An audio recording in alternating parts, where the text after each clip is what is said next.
Hello viewers, আসসালামু আলাইকুম। Welcome back to my channel Sharmin kitchen.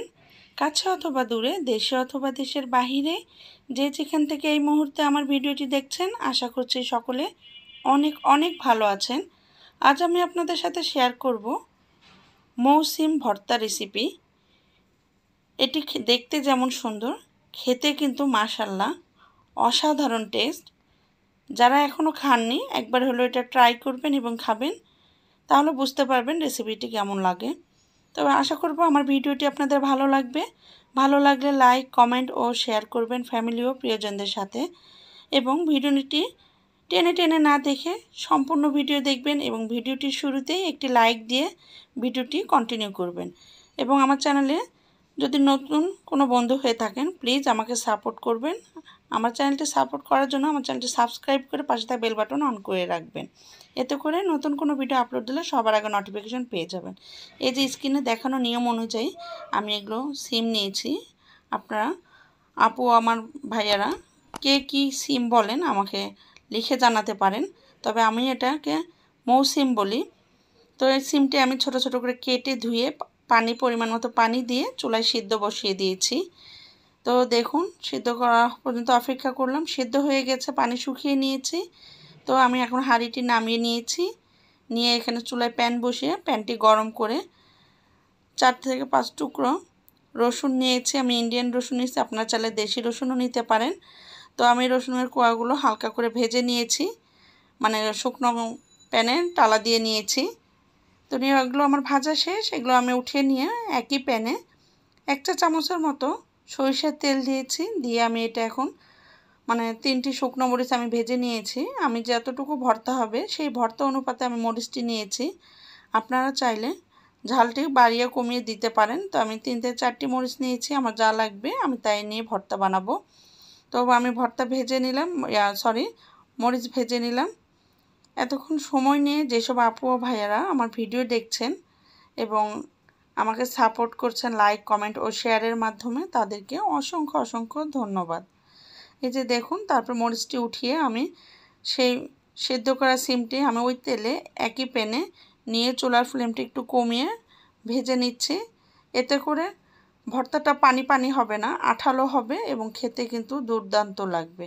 আর এই মৌসিমটা এইভাবে যদি ভেজে নিয়ে ভর্তা করা হয়, খেতে অসাধারণ লাগে।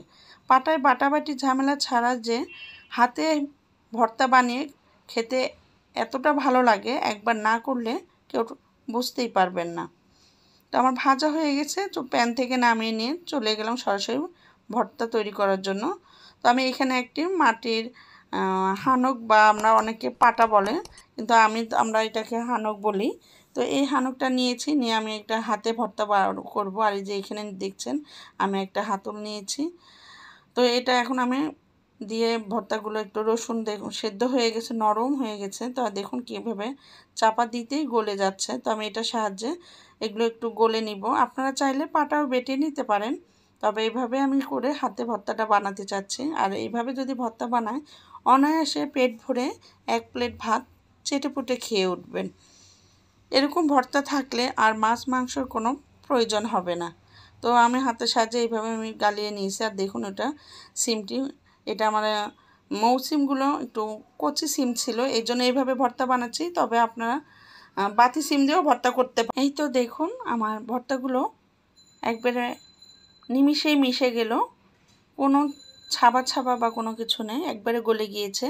তো এখানে আমি আমাদের পছন্দ অনুযায়ী 4টি শুকনো মরিচ নিয়ে নিয়েছি, ভাজা শুকনো মরিচ দিয়ে দিলাম, স্বাদ মতো লবণ দিয়ে আমি হাতের সাহায্যে মরিচগুলো ভেঙে নিচ্ছি। আপনারা চাইলে, আমি একই কথা বারবার বললাম, পাটা বেটে নিতে পারেন, তবে এইভাবে ভর্তা করে খেতে কিন্তু খুবই ভালো লাগে। তো আরেকটি কথা বলে নিই, আমার চ্যানেলে যদি নতুন কোনো বন্ধু হয়ে থাকেন, প্লিজ, বা নতুন আপু ও ভাইয়ারা যারা ভিডিওটি দেখছেন এখনও একটি লাইক দেননি, প্লিজ একটি লাইক দিয়ে দিবেন। কারণ একটি লাইক যেহেতু শেয়ারের কাজ করে, তো আপনাদের একটি লাইকের কারণে আমাকে অনেকে দেখার সুযোগ পাবে। তো আমি মিডিয়াম সাইজের এখানে 2টো পেঁয়াজ কুচো করে নিয়েছি, ধনিয়া পাতা নিয়েছি, নিয়ে তারপর আমি হাতের সাহায্যে সরিষার তেল দিয়ে মাখিয়ে নিচ্ছি। নিয়ে এইভাবে ভর্তাটা তৈরি করলে খেতে কিন্তু অসাধারণ লাগবে। যারা এখনও খাননি একবার হলেও ট্রাই করবেন এবং আমাকে জানাবেন এটি খেতে কেমন লাগে।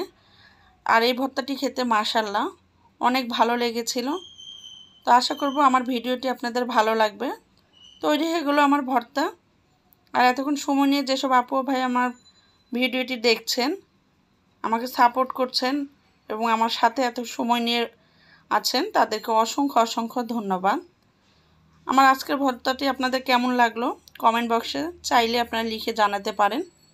আপনাদের সুন্দর সুন্দর কমেন্ট আমার পড়তে খুবই ভালো লাগে। গত ভিডিওটিতে আমার আপুরা ও ভাইয়ারা এত সুন্দর সুন্দর কমেন্ট করেছেন, তো কমেন্টগুলো পড়তে আমার খুবই ভালো লেগেছে। আর আপনাদের এই সুন্দর সুন্দর কমেন্টের কারণে আমাকে বিভিন্ন নতুন নতুন কন্টেন্ট তৈরি করতে উৎসাহিত করে। আর আপনাদের কাছে আরেকটি রিকোয়েস্ট করে নিলাম, প্লিজ ভিডিওটি টেনে টেনে না দেখে সম্পূর্ণ ভিডিও দেখবেন এবং লাইক দিয়ে ভিডিওটি কন্টিনিউ করবেন। আর যেসব আপু ভাইয়া আমার ভিডিও দেখছেন কিন্তু এখনও লাইক দেননি বা আমাকে স্প্যাম কমেন্ট করবেন না প্লিজ। তো পরবর্তী ভিডিও দেখার আমন্ত্রণ জানিয়ে আজকের মতো এখানে বিদায় নিচ্ছি। ভালো থাকবেন, সুস্থ থাকবেন। আল্লাহ হাফেজ।